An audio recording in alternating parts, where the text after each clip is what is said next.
will be presenting TerraMind.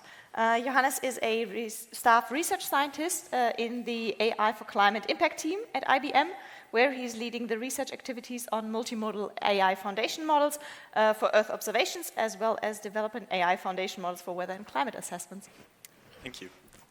Great being here. Thanks for having me here. Yeah, I will talk about TerraMind, which is one of the latest models that we've been developing. Feels like we are going from millimeter scale to kilometer scale, then back to millimeter, and now back to kilometer. So I hope you can switch again with me to kilometer scale and look in the domain of Earth observation. I want to start with a quick Turing test to see like whether our models perform a generation or not. I'll show you two images and I will ask you whether you think it's AI generated or not, and I really hope it works. So this is an optical image from a region in Spain. Who thinks this is AI generated? Okay, a couple of people. Now, this is a okay, this is a very blurry radar image from the same region that actually should be high resolution. Who thinks this is AI generated? Okay, interestingly, it's fewer people, but actually it looks super blurry. So this is AI generated, but believe me, like normally it looks better. Maybe I copy-pasted it wrong. Anyway, okay, so we trained a model that we use to generate artificial data, and this model effectively learns a couple of different modalities. We heard about it in 3D ABC. So the idea is you input, in this case, for example, vegetation data, land use data, we already saw radar and optical data. And then you move between those different modalities and you teach the model to translate between them. The general idea about that is that if the model has a cross-modal understanding, you might be able to tackle different tasks. And so what we did with TerraMind maybe looks a bit complicated in the first place, but it's actually not really complicated in detail. So we have a lot of different modalities that we use. We have optical data, radar data, elevation, and so on. And we then process that data in different representations, in pixel level, in token level.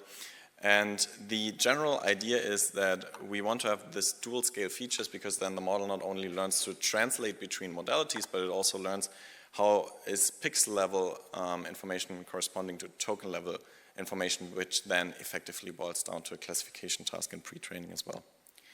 So we did that on a pretty large data set that captures the entire globe. It's around 9 million spatial temporal locations for all of those different modalities, and we are going to open source that probably in 1 or 2 weeks. And then we said, similar to 3D ABC, we said we probably want to tokenize the data because otherwise training at large scale cross-modally is pretty difficult. So we've been using finite scalar quantization, which in a nutshell is an extension of vector quantization where you make things a bit easier controllable because you don't need a second loss for the codebook and so on. So we have a VRT-based encoder that is unimodal, so for each of the modalities you have a specific encoder. You then project that into a hypercube. In that hypercube you have a couple of different tokens that you can then assign the sample to, and that gives you a specific discrete representation of a patch. And then for decoding that, we use a diffusion decoder, and then we end up with a reconstruction of that. If we have all of those pieces together, we pre-train in a very similar way to 4M. So we sample input tokens, we sample target tokens. We already heard about that, right? You get a latent representation, you then mask out tokens, and you reconstruct that. So if we put all of the pieces together, we already saw the left part of this. Now we have a dedicated look on the right side, which is the downstream applications that you can tackle with that. And I think what was interesting to me was we've been focusing on fine-tuning for quite some time. We see that certain things work well, other things don't work so well. And now with TerraMind, we can also do multimodal generation. And then we can do something that I found quite interesting that we called thinking in modalities. Effectively, the idea is you combine fine-tuning with multimodal generation. So during the fine-tuning task, you would tell the model, before you solve the task, first think about how this problem, for example, an optical image that you want to segment, looks like in a different representation, in a different modality, like land use maybe, or like digital elevation. The model generates that automatically on the fly, and then we combine those two inputs automatically, like the optical data and the token representation of the generated data.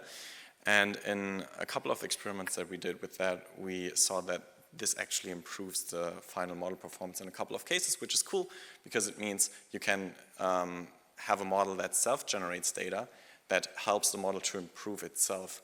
And I guess we can discuss about that later.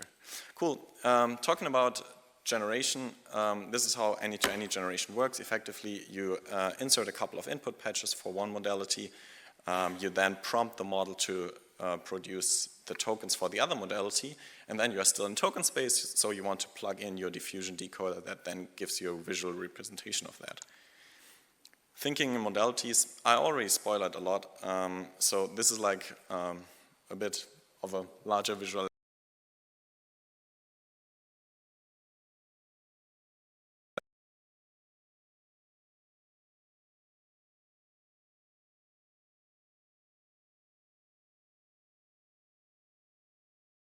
to the idea of chain of thought in language, right? We shouldn't call that reasoning because the model is not effectively reasoning, but it's thinking in intermediate steps in the sense that it self-generates those intermediate steps and then makes use of that. Cool. Now, main question is probably, does that work or not? And in many cases it does. This is lacking a couple of colors, so it might be a bit difficult to see, but there's a benchmark called Pangea Bench, and the idea of the benchmark and of the author team was to show that all of those foundation models that have been built have been struggling with segmenting better than UNet models when the UNet model was fully trainable and the foundation models were frozen. And one of the general promises of foundation models is that you freeze the encoder, you pre-train that once, right? And then you just have to plug in a lightweight decoder and that should benefit you. So with TerraMind, we saw that we were the first model that on the Pangea benchmark outperformed other foundation models quite significantly. So the second best model by 8%, which in our domain is kind of a lot, and also outperforms task-specific UNet models that are fully trainable for each individual task by 4%. So this was kind of a nice step forward in that domain.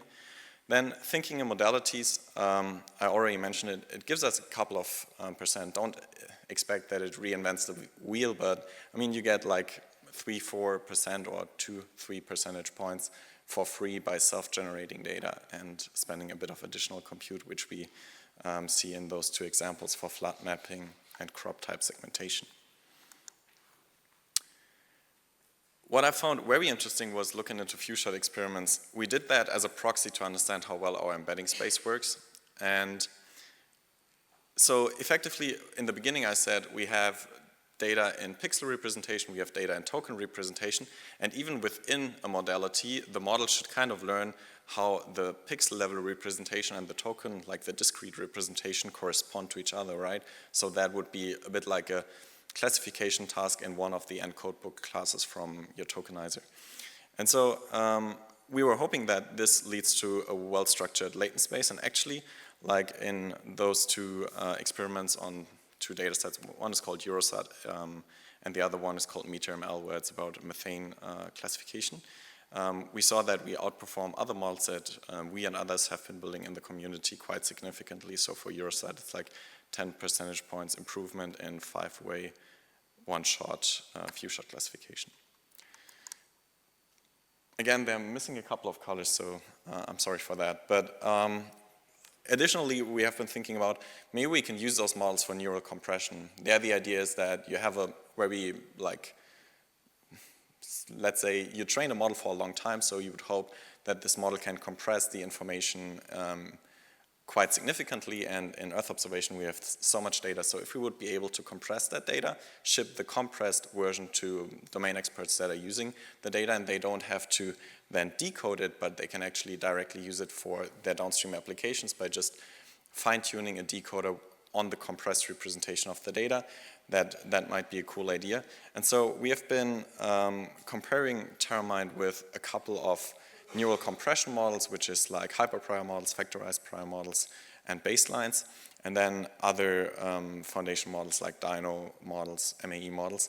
And we saw that TerraMind outperformed them quite significantly, and we understand that this is probably related to the latent space, that the latent space is well structured, but it's difficult to fully pinpoint. So if you have ideas about that, I would be very happy to discuss.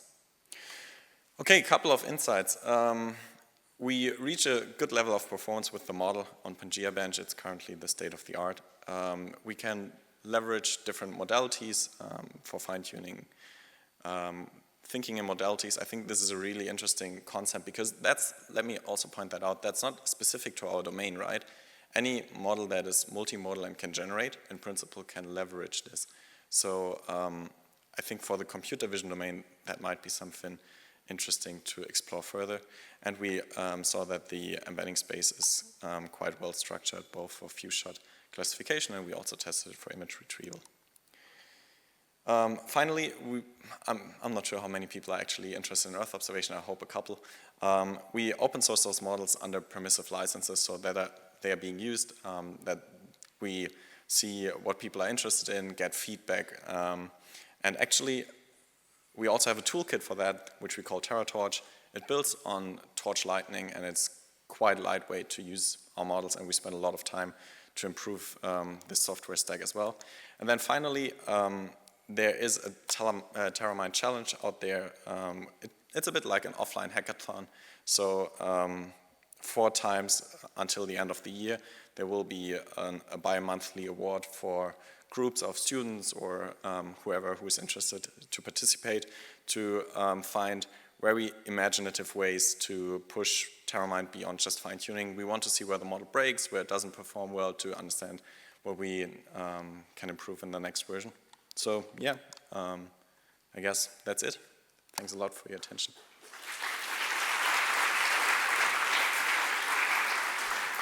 Yes, thank you. Very interesting talk. I'm sure we have questions, and I see someone coming up. Yes, Yeah, please. thanks very much.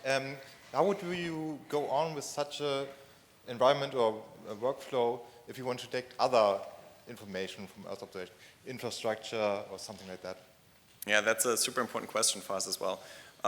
So we already work on including new modalities, and the question is always, do you do continuous pre-training or do you do pre-training from scratch? Our current notion is for all image level modalities that you input at pixel level, you can do continuous pre-training, and you will reach similar levels, but not the exact same level of performance. So it can be done reasonably well, but not as good as pre-training from scratch. That's a general notion. It's more difficult if you first tokenize the data. So that's one thing. The other thing is we're talking about very harmonized levels of resolution in TerraMind, right? Everything is like 10 meter, everything is very aligned. Training like correlation learning model on that is not too difficult. Things change when we include GOES, MODIS, we heard about LiDAR. That's not so trivial. We have one internal version that we're currently building with weather data, where we use TerraMind to generate weather and use weather data to generate other images from it. I would say everything that can be within a patch, let's say, so everything 16 by 16 or larger, easy to correlate. A drone image that only captures 2 by 2 in that, correlation learning will be very difficult. And also like handling the Dirichlet distribution for sampling is very challenging. So it's not trivial, but continuous pre-training works if the task itself makes sense. Yeah, thanks. Thank you. Okay, Hi. next question. If you are successful in computing one modality from the other, doesn't it make the second modality obsolete? Because all the information should already be contained in the first one. Yeah, I love that question. I was hoping for it. It's like something we have been thinking about a lot. Thinking in modalities should not work, right? You would expect that the model already learned the correlation and can already infer that going from the optical image to the output and already having learned the correlation. So what we saw is that TerraMind has specific neurons. It's a small model. It only has 100 million parameters, but it has dedicated neurons for dedicated modalities. And as long as this is the case, you unlock those additional neurons and activate them by having this other input. So that's the only reason. Thank you. You showed your latent space. I have a question because I'm working on a similar topic a little bit. How do you say that it's well distributed? How did you say that? And what distance did you take get the distance between the different samples? So, very good question. I think embedding space, like understanding embedding spaces at scale is not really working in computer vision at the moment at all, because there's no way to unifying it. We are very interested in doing that, but it's very challenging. So, cool research topic. I would say the primary thing is that as long as things are fully frozen and you use your model to extract features to embed them in a latent space, and then you do cross-modal retrieval, image retrieval, or future classification, you get a notion of how concise your embedding space is, because you run that over a lot of like different samples, right? And you understand by classifying that it's similar to a clustering task. So that's a proxy. Then we have been going a bit deeper, and we said we want to understand how the individual models encode their data and what's happening there.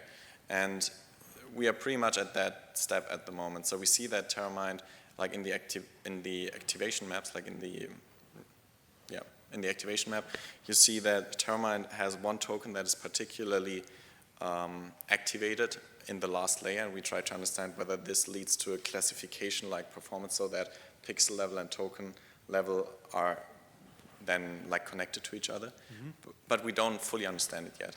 So we just know that given that we freeze everything, the latent space must work better than in other models for those tasks like retrieval and classification.